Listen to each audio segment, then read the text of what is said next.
Twice a year the world stands still, equal light and equal dark. And in that stillness there lies something ancient, something that invites us to listen, to reflect, and to realign with the turning of the wheel. Welcome back to Blackberry Sparks. Today we are diving into Mabon, aka Autumn Equinox, aka Second Harvest. I'll be sharing 2 seasonal divination techniques using apples and falling leaves. You'll get a nurturing meditation for the second harvest to root yourself in gratitude and find balance. And because I love a little bit of reflection for every festival of the Wheel of the Year, I've put together some insightful jar prompts that just fit perfectly into this moment of the year. So Mabon happens around the autumn equinox, usually between September 21st and 23rd.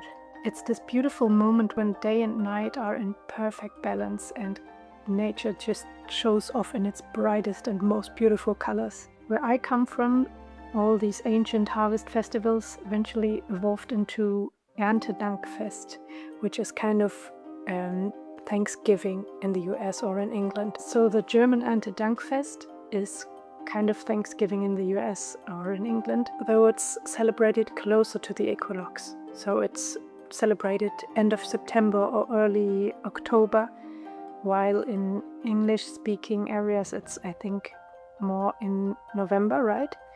So this kind of Thanksgiving marks a slightly different kind of season than Erntedankfest.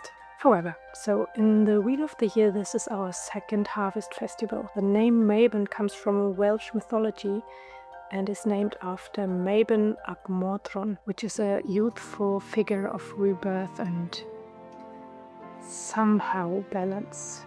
So using this name for the autumn equinox is actually more a modern tradition popularized by the Wiccans in the 1970s.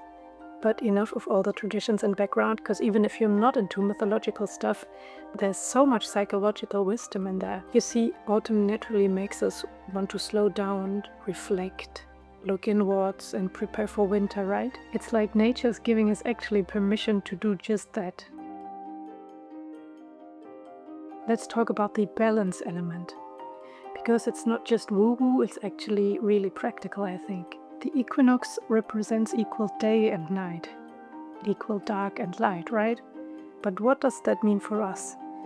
On a spiritual level, we are working with the balance between our active and outward energy and our inward and receptive kind of wisdom. It's like the universe is saying, you've been going out and doing things all summer, now's the time to pause and receive. I think psychologically this is a really good time for something that I would call a life audit. Not in a harsh way, but more like, where am I putting my energy? What's working? What isn't? The changing seasons give us this natural rhythm to check in with ourselves, I think. And honestly, even if you're not spiritual or witchy or whatever at all, I think it connects us to something bigger than just our daily life. And after all, we are nature. We are just part of all this changing of the seasons. So let's come to the apple divination.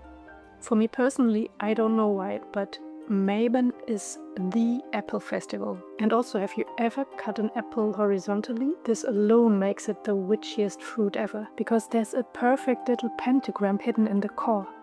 It feels like this secret symbol of balance and protection just tucked away in something as everyday as an apple. It's so magical. So let's talk about apple divination. There's this ancient practice and it's perfect for Mabon because, as I said, apples are just everywhere right now. So there are a few ways to do this. So the classic method is to peel the apple in one go in one long strip, and when you're done you toss it over your shoulder and see what shape it has taken. So traditionally it was of course about love, and girls would do it, or young women, to see if they could see in this shape a letter, and this letter would be, of course, the first letter of the future love's name or the future husband's name. I personally think that's kind of out of date. So if you want to try this, you can of course use it anyway as you feel like it. So you could ask a specific question, or you just don't ask a question and see if the shapes give you some impression and some insight, like what shape do you see and what could this represent in your life right now. Another kind of divination is cutting the apple, as I said, horizontally and counting the seeds. And depending on how many seeds you have, the different numbers have different meanings. So 1 seed means new beginnings, 2 seeds would mean balance and partnership, 3 means creativity and growth, 4 means stability, and 5 means adventure and change. Of course, you could also make your own interpretations and decide yourself what the numbers mean. Apples have been sacred to wisdom goddesses across cultures. You're literally consulting divine knowledge and consulting the fruit's energy to gain insight. Here's something I absolutely love about the fall season. The leaves are literally falling all around us, and we can use that as a natural divination system. You just find a quiet spot outside where leaves are actively falling, or even just scattered on the ground. You can ask a question, something like, what do I need to know about finding balance right now? Or what should I focus on this autumn? So then you look out for the first leaf that you catch while falling, or that for some other reason catches your attention. It could also be a leaf that is lying on the ground that you somehow feel drawn to. Then you pick that leaf up and look at it, and what does it remind you of? Its color or the shape or its condition? Is it bright and vibrant or weathered and brown? Is it whole, or does it have interestingly shaped tears and holes? Maybe you can see something in the shapes. Does it have a simple shape, or is it very complex? From a practical standpoint, that's just focused observation. You're slowing down, focusing your attention and focusing on your environment. That act alone makes it grounding and meditative. And your brain will naturally make connections between what you observe and what is going on in your life. But what I find even more satisfying is this beautiful spiritual element, like you are literally asking Mother Nature for guidance. There are different traditions that see trees as entities that hold ancient wisdom. So with this divination technique, you are actually tapping into that energy too. And whatever you see in that leaf, whether that's resilience or letting go, vibrancy or transformation, that's just exactly what you need to see in your life right now. Next, I want to introduce you to a beautiful harvest meditation. It's a really lovely meditation to do around Mabon. I like to call it the harvest basket breath.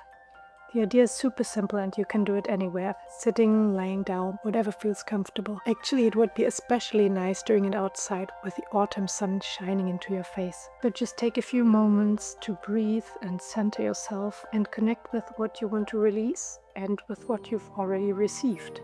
And in addition, you would imagine yourself holding a big, beautiful basket. That's your personal harvest basket for the year.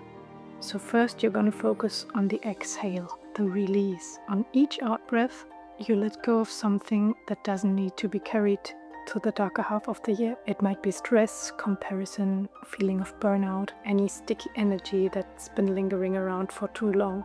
And don't worry about naming every single thing or coming up with some new things you want to release with every breath. You can simply breathe out anything that feels heavy or dull. You will just take your time here and let the breath do the clearing as long as you need.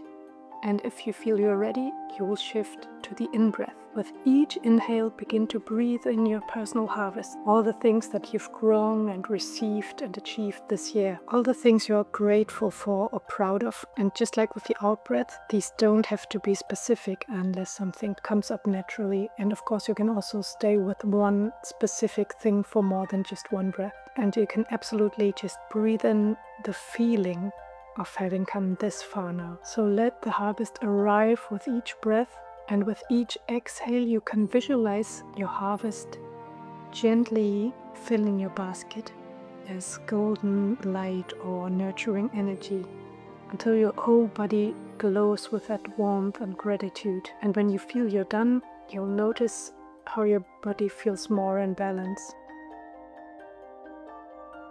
And as I said earlier, I love using these Wheel of the Year festivals for some good old reflection.